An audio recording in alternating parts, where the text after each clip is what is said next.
Hi, welcome to Atomic Tops. My name's Rob. This is my newest venture that I've been working on for about 10 months here in the wild mountains of Scotland. My accent is Canadian. Atomic Tops is a hobby which goes along very much with my passion for designing things. Here's something else I was working on, for example. This is a vacuum forming of ABS plastic that I'm making for gold panning equipment. It's kind of really fun. I've made some really interesting designs, and that's another venture that I'm into. But I like spinning things like yo-yos, and I've always enjoyed spinning coins on tabletops for some reason. Yeah, it's just fun. And so when I saw this YouTube video last year, actually a few of them, of people uh, just spinning these little tiny tops, I thought that was really interesting, and so I thought I could design something like that. And so here I am. 10 months later, I've got a lathe, a computer-controlled lathe, and which I'll show another video I'll make of that. And my goal is to design very functional tops, preferably in one piece, with as much aesthetic beauty as I can think of. I mean, just, uh, but I want to make one-piece designs at the moment, and maybe I'll get into other things in the future too. Who knows? I don't know. But right now, this is what I'm working on. And in other videos, I'll show the equipment and other stuff that I do. This is going to be a good journey, and I'd be happy to have as many people along with it as possible. It's a long way to go. I keep looking down because I'm unsure about that journey.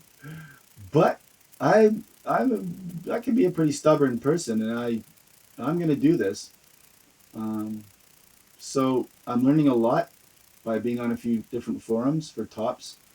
There's an awful lot to learn about tops. It's another whole issue or um, learning curve. That is that I never really realized that you have to really be concerned about trade-offs and compromises. So if a top is high, the center of gravity is higher, then you might need to have it wider, or if it's lower, then um, you have to think about where you put the weight of it so it doesn't topple over too soon, and you have to think about how you're going to spin it physically. You have to think about if you uh, friction, air friction, things like this. You have to think about um, air resistance to any types of curves or added bits you might have on there, like which doesn't have an airflow, a clean airflow. So there's a lot that I wanted to do, and I sort of wanted to be somewhere between a company like Forever Spin in Canada, which produces a very nice looking top based on the Inception movie, the totem thing, and between really beautiful ornate tops of companies like Billet Spin and other amazing craftsmen. I mean, they really are craftsmen, and my hat off to them. So I wanted to be somewhere in between that, because I don't have the skills or the equipment of a machine shop in order to make really detailed. I'm not a machinist. I like designing things. So I design things, and usually I would get somebody else to make it. But in this case, I have found that to make prototypes, it was a lot easier in so many ways, financially, time-wise, being able to change designs, to do it myself. And in the future, if it gets to some degree where I can say, look, here's a really cool design. Now I can have them produced by a professional machine shop. Then that's probably the route I'd go down.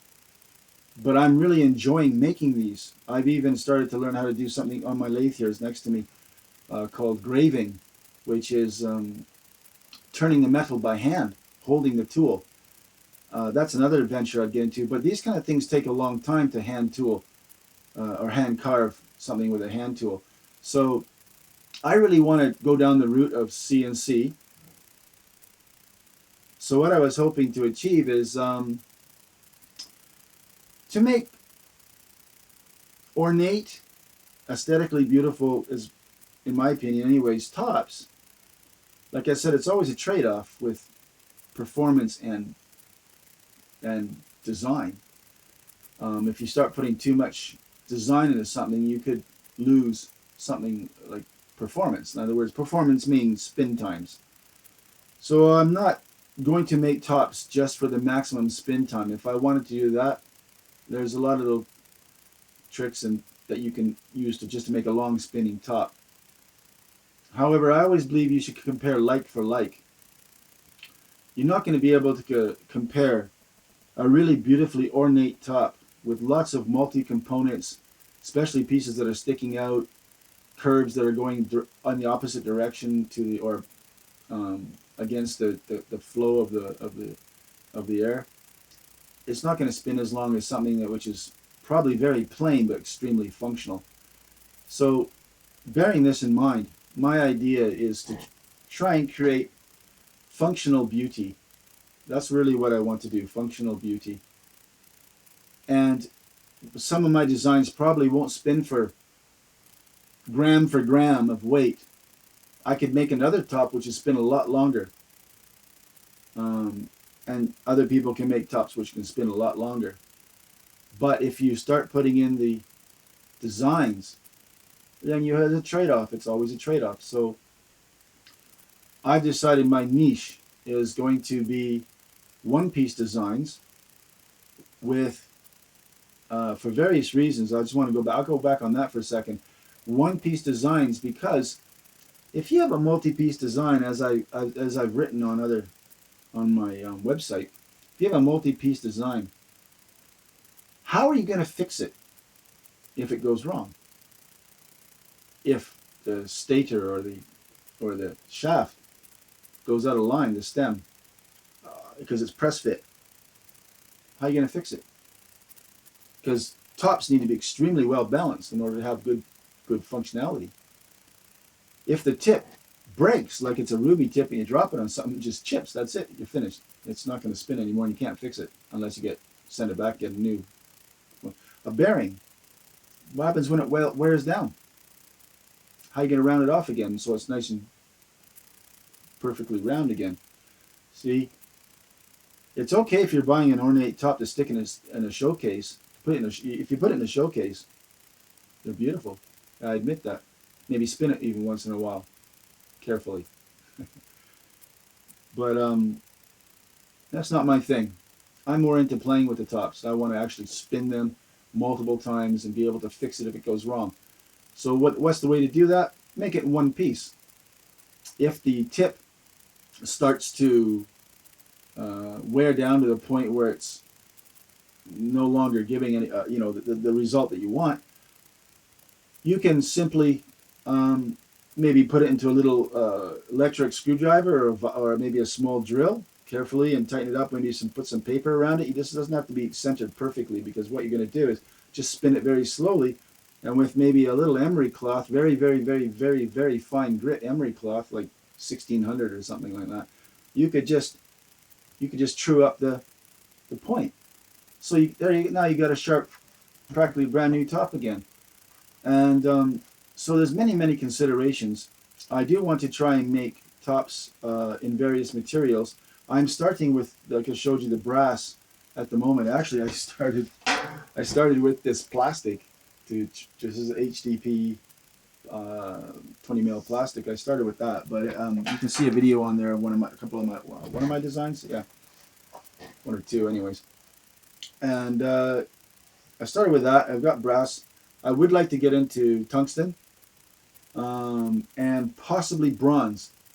I'm learning about these things now because they all have their own machining criteria. And another thing is because I have a CNC lathe, there's no wheels on it or anything like that. Manually on my CNC lathe means pushing the buttons on the keyboard to what's called jog the tool around. Um, so that's not so easy. It would be a lot easier to just uh, make a program.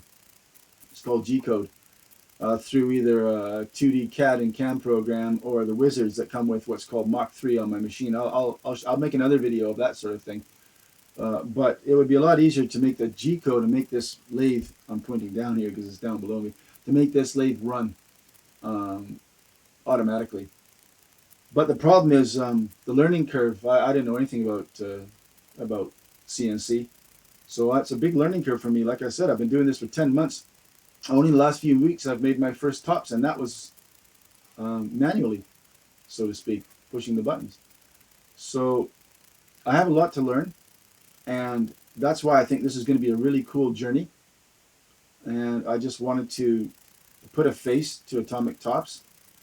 That's me, Rob, and wish me luck. I'm going to try my best.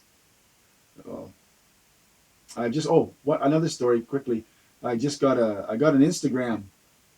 Um, uh, Basically, there was an update for my I don't want to admit it, but my Microsoft Windows phone, and there was a free upgrade to Windows 10, um, and I couldn't get Instagram without unless I had a Windows 10 phone. So last night I went through the whole process of updating my Windows phone to what to Windows 10, and I joined Instagram. I put a picture on there, and this morning I was sitting there. Sorry for looking down like that.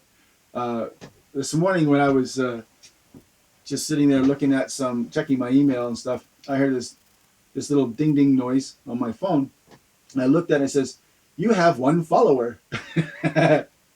I thought that was really cool. It made my day. And then I got these. The brass came today, and a tool that I'd ordered, parting off tool, because I kind of lost it. The tip of the parting off tool fell off, so I've not been able to use my lathe properly for a few days. So I've got a new parting off tool, and I was really happy. So I can and I've come up with some new ideas for some different types of tops. Um, and so yeah, it's all happening, and that's my introduction. So I'm Atomic Tops is on Instagram, Atomic Tops on Facebook, Atomic Tops YouTube, and Atomic Tops www.atomictops.com. Thanks for watching, and have a nice day, as we used to say. Now they say have a good day in America and Canada, but I used to say have a nice day. That was my thing when I was growing up. But yeah, all the best. Thanks for watching. Bye.